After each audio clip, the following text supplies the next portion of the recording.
Bienvenidos a Entre ceniza y tiempo. Aquí no te decimos qué creer. Abrimos las criptas que la historia intentó cerrar, monjas que vuelan, hostias que sangran, piernas que vuelven a crecer, casos con actas, firmas reales y análisis científicos que aún desafían toda lógica. Ni la Inquisición ni la razón han logrado apagarlo todo. Suscríbete si quieres caminar entre la ceniza de las hogueras y el tiempo que no ha borrado lo imposible.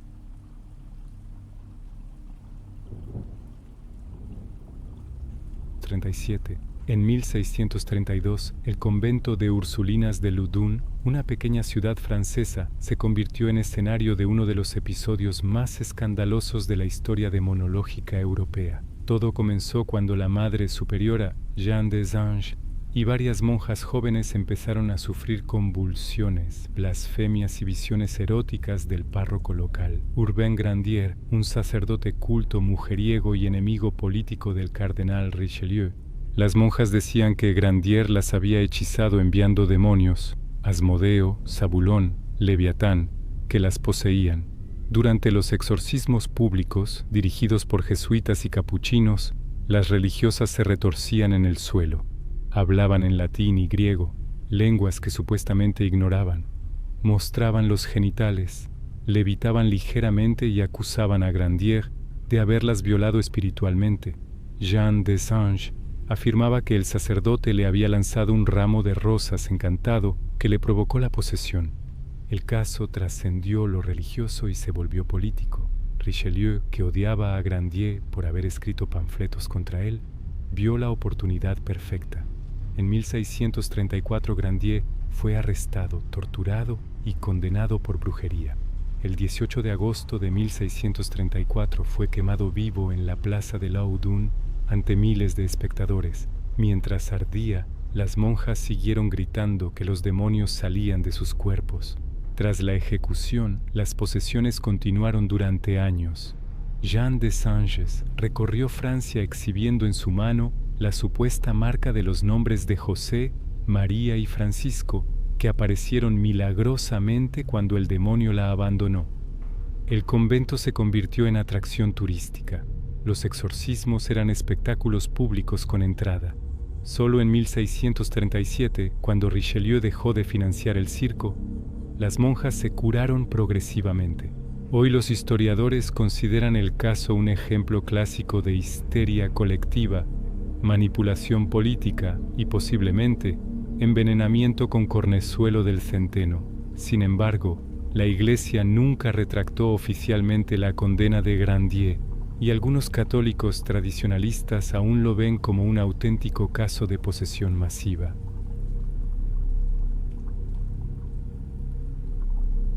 Apenas una década después de Loudun, otro convento francés, el de las franciscanas hospitalarias de Louviers, estalló en un escándalo aún más sórdido.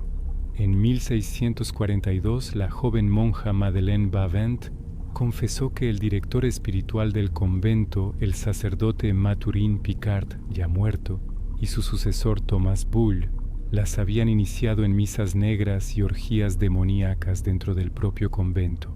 Según Madeleine, Picard rociaba agua bendita mezclada con semen y sangre menstrual sobre las monjas, las obligaba a desnudarse y las entregaba a demonios con forma de gatos negros o hombres con cuernos. Bulle, por su parte, celebraba bodas místicas con el diablo.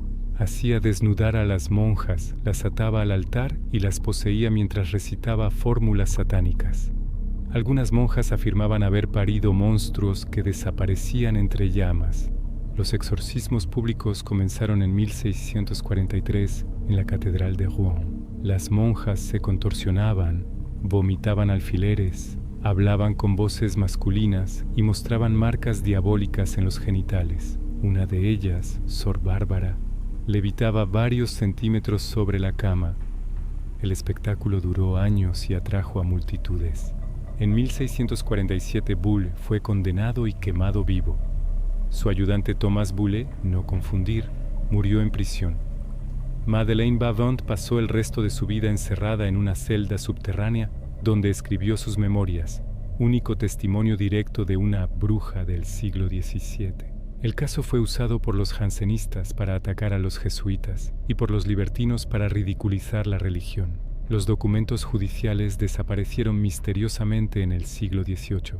Hoy se interpreta como una mezcla de abuso sexual sistemático por parte de los directores espirituales, histeria colectiva y venganza política. Algunas monjas probablemente fueron violadas y silenciadas bajo la excusa de la posesión. La noche del 29 de marzo de 1640, Miguel Juan Pellicer, un joven campesino de Calanda de 23 años, se despertó sobresaltado en la cama de sus padres. Sentía un peso extraño en su pierna derecha. Encendió una vela y descubrió, atónito, que la pierna amputada 2 años y medio antes había vuelto a crecer perfectamente, con cicatriz, vello y hasta la marca de una herida infantil. En 1637, Miguel Juan había sufrido un accidente con una carreta que le destrozó la pierna derecha, gangrenada. Fue amputada a mitad del muslo en el Hospital de Valencia por el cirujano Juan Lorenzo García.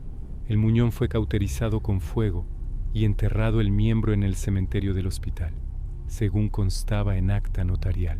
Durante 2 años Miguel Juan mendigó por Zaragoza, mostrando su muñón untado de aceite para que la gente viera que era auténtico. Cada noche rezaba a la Virgen del Pilar y se untaba el muñón con aceite de su lámpara. El milagro ocurrió exactamente 29 meses y 11 días después de la amputación. Al día siguiente, el pueblo entero vio al joven caminar. Llegaron médicos de Zaragoza, Lérida y Valencia, examinaron la pierna, compararon cicatrices y declararon imposible un fraude. El cirujano que amputó reconoció su propio corte. 24 testigos juraron ante notario, incluyendo a los padres, el cirujano y el enterrador del hospital. El proceso canónico comenzó inmediatamente. En 1641 el arzobispo de Zaragoza declaró el hecho milagroso. Felipe IV besó la pierna restaurada en Madrid. La Virgen del Pilar fue proclamada patrona de la hispanidad y Calanda se convirtió en lugar de peregrinación. El caso es único en la historia por su abundante documentación civil y médica, no solo eclesiástica. Los escépticos del siglo XX propusieron hipótesis como amputación incompleta o fraude con prótesis, pero ninguna resiste el análisis de los documentos originales.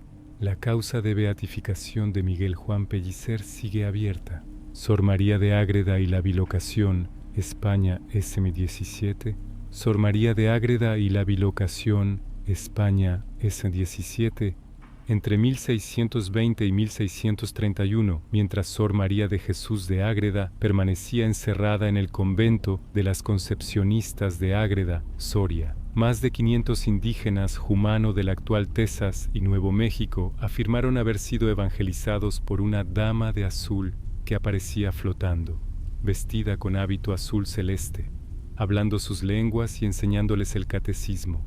Los misioneros franciscanos que llegaron al territorio en 1629 quedaron perplejos. Los indígenas ya conocían la cruz, rezaban el rosario y pedían bautismo. Todos describían a la misma mujer misteriosa. El padre Alonso de Benavides, custodio de Nuevo México, interrogó a los caciques y envió un detallado informe a Roma y al rey. En 1630 Benavides viajó a España y visitó a Sor María en su convento. Cuando le describió las tribus jumano, ella completó detalles que solo alguien que hubiera estado allí podía saber. Nombres de ríos, costumbres, incluso el número exacto de saltos que necesitaban para cruzar el Río Grande. La monja admitió haber sido transportada en cuerpo y alma más de 500 veces a América, siempre vestida con el hábito azul de la Inmaculada que ella misma había comenzado a usar por revelación privada. Sor María relataba que caía en éxtasis en su celda y de pronto se encontraba entre los indígenas, a los que enseñaba en su propia lengua, que nunca había estudiado. Regresaba igual de repentinamente, a veces con la suela de los zapatos llena de polvo rojo del desierto.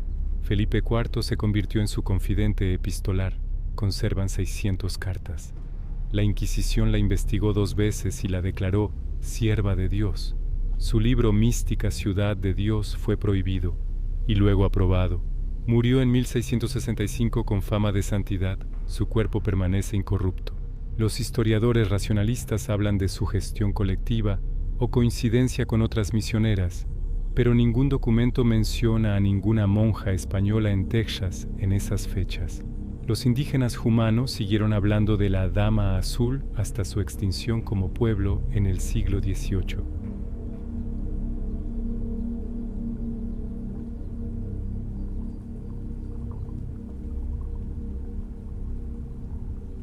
En 1947, una mujer de Santarém, desesperada por el maltrato de su marido, acudió a una hechicera que le pidió como pago una hostia consagrada.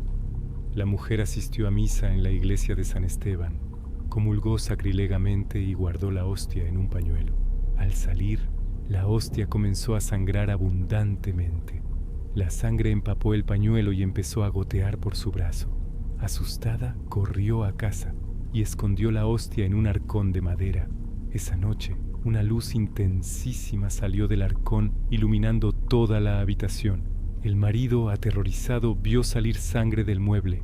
La pareja confesó al párroco. Cuando abrieron el arcón, la hostia se había transformado en una figura de Cristo sangrando, con la sangre coagulada en forma de bola dentro de un cilindro de cera que se había formado espontáneamente. El párroco llevó el prodigio en procesión hasta la iglesia. La hostia sangrante fue colocada en un relicario de cristal.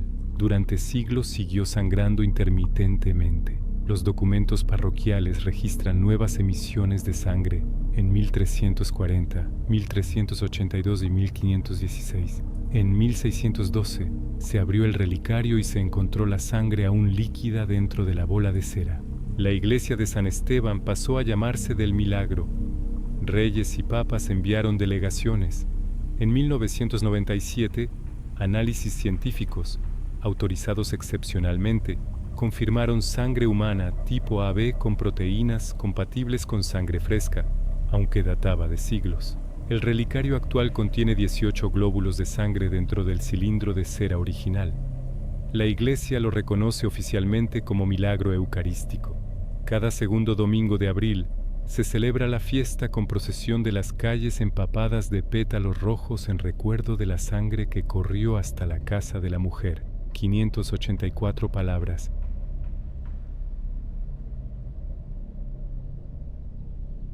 En la Catedral de Nápoles se conservan 2 ampollas con la sangre seca de San Genaro, mártir decapitado en Pozzuoli, en 305. Desde 1389 3 veces al año, 19 de septiembre, 16 de diciembre y sábado antes del primer domingo de mayo, la sangre se licúa y burbujea de forma inexplicable cuando se acerca a la reliquia del cráneo del santo. El fenómeno dura desde minutos hasta 21 días. Si no se licúa, Nápoles tiembla. No ocurrió en 1939-40, Segunda Guerra Mundial, 1944, erupción del Vesubio, 1973, cólera, ni 1980, terremoto de Irpinia. En cambio, se licuó excepcionalmente en 2016 cuando Francisco acercó la ampolla al cráneo. La sangre, cuando está sólida, ocupa 1/3 de las ampollas. Al licuarse aumenta de volumen, cambia de color, de marrón oscuro a rojo vivo, y a veces forma espuma o burbujas contra la gravedad. El peso varía hasta 25 gramos entre estado sólido y líquido. Científicos han estudiado el fenómeno desde el siglo XVIII. En 1902, el químico Esperindeo observó que la sustancia contiene hemoglobina real.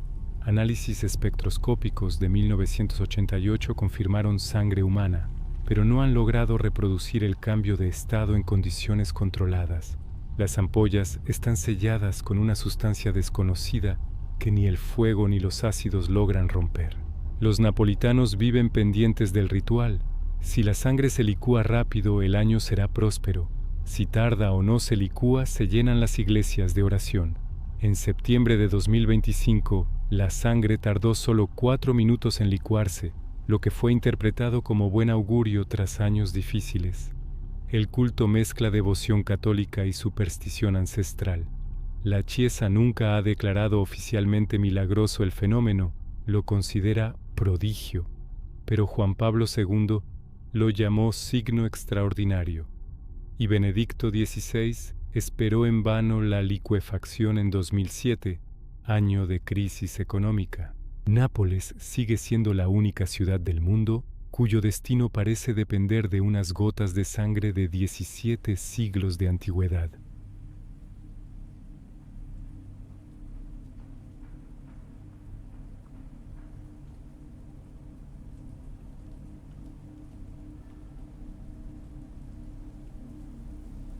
En 772, el joven soldado aragonés Pascual Penedès empezó a sufrir ataques en los que hablaba con voz gutural, vomitaba cristales y se elevaba del suelo.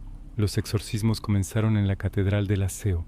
Durante meses, ante miles de testigos, incluido el arzobispo y el capitán general, el demonio que lo poseía se identificó como Legión y reveló pecados ocultos de los presentes con nombres y fechas exactos.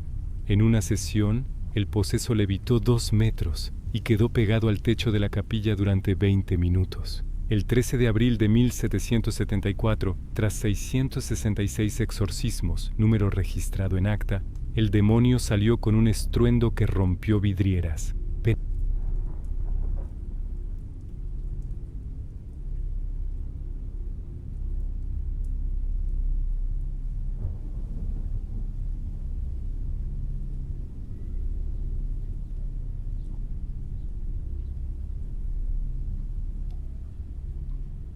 El 29 de agosto de 1953, una imagen de yeso de la Inmaculada, regalo de boda a Antonina Giusto, empezó a derramar lágrimas humanas en su humilde casa de Siracusa. Durante 4 días lloró sin parar ante cientos de testigos. Médicos recogieron las lágrimas. Eran suero humano con cloruros, proteínas y glóbulos blancos. El fenómeno cesó el 1 de septiembre, pero volvió en varias ocasiones. Pío XII lo llamó mensaje del cielo. La Iglesia reconoció el milagro en tiempo récord, 3 meses. La Basílica del Llanto, construida en el lugar, es hoy uno de los santuarios más visitados de Italia. Las lágrimas siguen apareciendo esporádicamente. La última vez fue en 2021.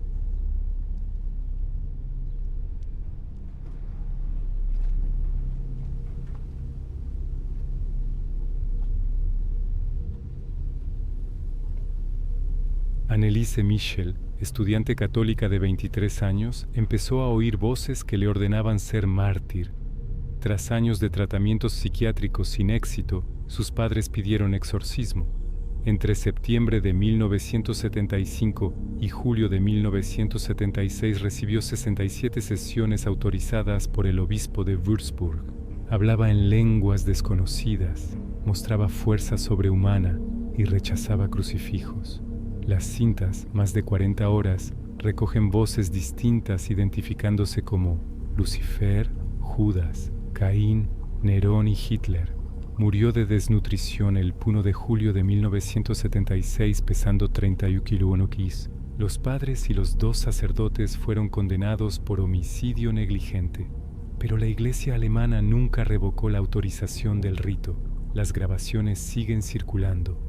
Y el caso inspiró el exorcismo de Emily Rose. 500 palabras.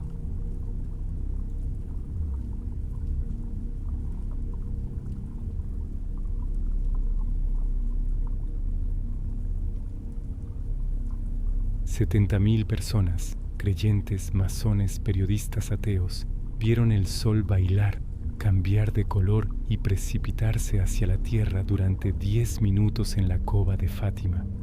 La lluvia cesó de golpe y la ropa empapada se secó al instante. El fenómeno fue fotografiado y registrado por periódicos anticlericales como O Século, que tituló Cosas que parecen milagros y nadie explica.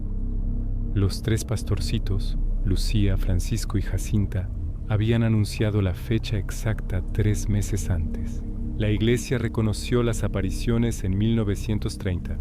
La multitud incluía a ingenieros y profesores universitarios que firmaron actas notariales. Aún hoy es el milagro más masivo y documentado de la historia moderna.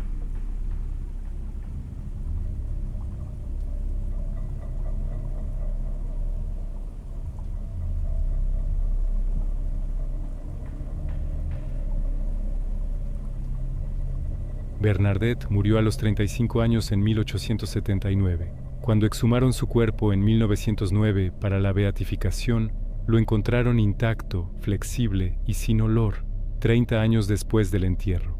Lo lavaron, lo vistieron con nuevo hábito y lo expusieron. En 1925, segunda exhumación, seguía igual. Médicos no católicos certificaron la ausencia de cualquier técnica de conservación. Hoy, 146 años después, yace en una urna de cristal en Nevers, piel suave, ojos cerrados, manos con rosario. Una fina capa de cera cubre solo rostro y manos por razones estéticas, pero el cuerpo debajo permanece inalterado. Es el incorrupto más examinado científicamente de la historia. Biopsias, rayos X y tomografías no encuentran explicación natural. 500 palabras. Si te ha gustado este video sobre las leyendas de la iglesia, deja en comentarios alguna leyenda que no hayamos contado para el próximo. Aún nos quedan muchas historias por contar.